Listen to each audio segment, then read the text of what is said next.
Hello students, आप लोगों को टेंशन हो रहा होगा कि मैथ्स का पेपर है।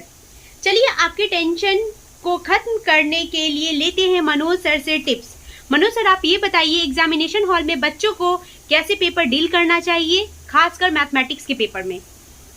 आपने अच्छा सवाल किया। अभी मैथमेटिक्स के पेपर में क्या होता है कि बहुत सारे स्टूडेंट्स को टेंशन होता है कि यार मैथ्स का पेपर है।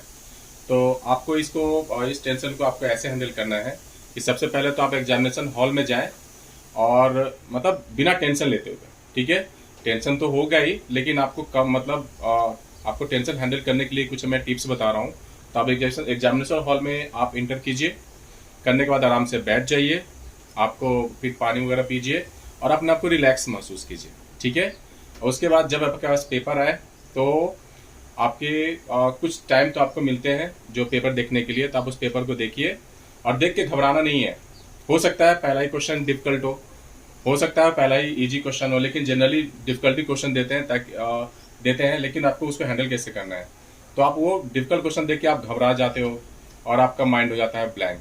तो ऐसे केस में आप क्या करें, उस क्वेश्चन से आप हट जाएं, आपका ध्यान वहां से हट जाना चाहिए और थोड़ा सा आप रिलैक्स महसूस करके आपको आगे क्वेश्चन की ओर बढ़ते जाना। उसमें से ढूंढना है कि हमें इजी क्वेश्चन मिल जाए। मतलब अगर इजी क्वेश्चन मिल जाता है तो उसको बनाना सबसे पहले आप शुरू कर दीजिए। ठीक है, और आपको डिफिकल्ट क्वेश्चन पहले चुनना ही नहीं है, सबसे पहले इजी ही क्वेश्चन करना है। ठीक है, और जो बनने वाले क्वेश्चन हो तो उसको आप देख लीजिए अपने हिसाब से कि आपको कौन सा इजी लग रहा है, उसके हिसाब से आप क्वेश्चन को बनाते जाइए। ठीक है, अब जब देखिए कि क्वेश्चन काफी सारे बन गए हैं, तो अब आइए थोड़ा सा एवरेज क्वेश्चन या डिफिकल्ट क्वेश्चन पे। तो आप जब डिफिकल्ट क्वेश्चन आप बनाने जाएंगे, चाहे एवरेज क्वेश्चन बनाने जाएंगे, तो आप देख के आप घबराइए नहीं कि अरे यार क्वेश्चन मेरा बन नहीं रहा है। तो उसके लिए क्या करिए, थोड़ा सा आप रिलैक्स अपने आप को फील करिए। उसके बाद क्वेश्चन को आप देखिए। अब देखने के बाद आप क्या करें, उसके बाद आप मतलब थोड़ा सा रिलैक्स करके आप क्वेश्चन आप जो है आपने जो भी पढ़ा है ना उसको थोड़ा रिकॉल कीजिए। फार्मूले हो गए, चाहे आपने जिस तरह से जो भी मतलब इससे पहले प्रैक्टिस वगैरह करा तो उसको थोड़ा सा रिकॉल कीजिए। ऑब्वियस बनेगा क्वेश्चन, है ना। अगर नहीं बनेगा तो कुछ तो अटेम्प्ट करके आएंगे, लेकिन क्वेश्चन को आपको छोड़ना नहीं है। होता ये है ऐसे कि आप क्वेश्चन छोड़ के चले जाते हो और उसमें तो पूरे मार्क्स तो हो जाते हैं, क्या मिलते हैं, 0 ही मिलते हैं, क्योंकि आपने अटेम्प्ट नहीं किया है। लेकिन आप अटेम्प्ट करके आ जाते हो ना, तो उसमें हो सकता है क्वेश्चन आपका सही हो और उसमें कुछ मार्क्स मिल जाए, ऐसा भी होता है।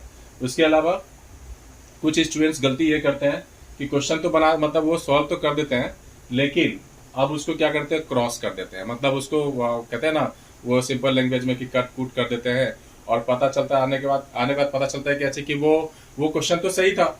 हाँ, तो वो तो चले गए मार्क्स। लेकिन आपको क्या करना है एग्जामिनेशन हॉल में, आप उस क्वेश्चन को जब बनाए ना तो उसमें बनाते समय आप अगर नहीं आ रहा है तो आप अटेम्प्ट करके आ जाइए, लेकिन उसको काटिए मत, है ना। हो सकता है उसमें कुछ मार्क्स मिल जाए। ऐसा होता भी है कि क्वेश्चन वो क्या होता है, आपने बना दिया और अटेम्प्ट किया, फिर आप सस्पेंस में रहे कि अरे यार क्वेश्चन सही हुआ गलत हो गया। बाद में पता चलता है कि अरे यार वो तो क्वेश्चन में मार्क्स मतलब कुछ तो मतलब वो तो मतलब जो भी स्टेप करे तो वो लगभग सही ही था, है ना। अगर काट दिया तो मार्क्स तो मिलता नहीं, है ना। तो आपको ये चीज इस चीज को आपको हैंडल करना है। उसके बाद जो भी ऑब्जेक्टिव क्वेश्चंस हो ना, तो उसमें आप देख लो पहले कि इजी क्वेश्चन कौन सा है। कुछ क्वेश्चन ऐसे होते हैं जो वैल्यू पुट करने पे ही बन जाते हैं, तो थोड़ा सा वहाँ पे दिमाग लगाना पड़ेगा। ठीक है, लेकिन आप कोशिश करें, लेकिन अपना आपको मतलब वहाँ पे टेंशन नहीं लेना है। और ऐसा भी होता है बहुत सारे स्टूडेंट की अगर एक क्वेश्चन मिल जाता है बन नहीं रहा है तो उसी में लगे रहते हैं। उसमें क्या होता है, टाइम चला जाता है। तो वो टाइम, क्योंकि एग्जामिनेशन हॉल में टाइम बहुत ही इंपॉर्टेंट होता है, क्योंकि टाइम होते ही आपके क्या इन्विजिलेटर या जो टीचर होती है वो होते हैं, वो आपके पेपर ले लेते हैं, है ना। तो ऐसे केस में क्या करना है कि आपका देखो आपकी वहां पे क्वेश्चन नहीं बन रहा है ना, तो आप उसको छोड़ के आगे बढ़ जाओ, आप दूसरे क्वेश्चन पे आ जाओ। एक ही क्वेश्चन में लगे रहोगे आप तो बहुत जो भी क्वेश्चन है आप आगे क्वेश्चन छूटने की संभावना बढ़ जाएगी। ठीक है, तो आप ऐसे करके आप हैंडल करिए और कोशिश कीजिए कि आपका जो पेपर है ना 10-15 मिनट या 20 मिनट पहले हो जाए। वो इसलिए मैं बोल रहा हूँ कि होता है क्या चाहिए कि आप तो बना के चले आए, पता चला कि हमने कुछ क्वेश्चन गलत करके चले आए। तो ऐसे केस में क्या होगा ना, अगर 15-20 मिनट आपका टाइम होगा ना, तो आप आसानी से क्वेश्चंस को और उसको पूरे पेपर को आप देख पाएंगे और जहां गलतियां होगी आप सुधार पाएंगे। ठीक है, कभी कभी ऐसा भी होता है कि एक आध क्वेश्चन छूट जाता है, बार बार देखते हुए आपको दिखता नहीं है, लेकिन जब यही जो 15-20 मिनट का जो टाइम होता है ना, आपके लिए बहुत ही इंपॉर्टेंट होता है। आप देख के क्या उसको क्वेश्चन को सुधार भी सकते हैं और वो बहुत कम समय में बना भी सकते हैं। ठीक है, तो इस तरह से आप एग्जामिनेशन हॉल में कॉन्फिडेंस लेवल को आप बनाए रख सकते हो, और आसानी से जो है स्कोर जितना करना चाहते हो ना, आप आसानी से कर सकते हो। तो यही मेरा टिप्स है, और इसको आप एग्जामिनेशन हॉल में इस टिप्स को अपना के अपने प्रेशर या जो भी टेंशन है ना, उसको आप आसानी से हैंडल कर सकते हो। तो आपको मैथमेटिक्स पेपर के लिए ऑल द बेस्ट।